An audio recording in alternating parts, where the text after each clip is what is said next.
alcuni utenti che per una futile lite di accesso al bagno hanno inscenato una litigata abbastanza feroce, tra l'altro con anche armi contundenti. La lite per l'uso della toilette è rapidamente degenerata in una rissa con feriti d'arma da taglio. È l'ultimo incredibile episodio di violenza che si è consumato qualche notte fa a bordo di un treno, in questo caso tra le stazioni di Mira e Mirano. La fortuna è stata che il personale a bordo treno non è stato coinvolto, ma si è adoperato a prestare soccorso nei confronti dei passeggeri che sono rimasti contusi. Dopo l'aggressione di una capotreno tra Vicenza e Schio da parte di un uomo che aveva anche tentato di sfondare la porta della cabina in cui si era rifugiata con il macchinista e una passeggera, l'UGL aveva attivato le procedure di raffreddamento per richiamare con forza le aziende e le istituzioni alle loro responsabilità. Non possiamo più tollerare che ci siano questi episodi di violenza estrema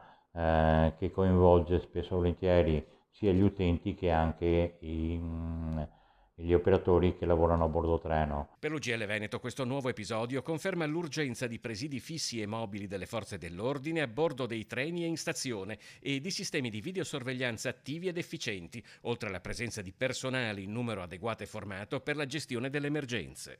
Non deve essere assolutamente un personale che sia parificato alle forze dell'ordine e che debba intervenire in prima persona nei confronti di questi sciagurati che continuano a fare delle azioni violente all'interno dei treni Italia.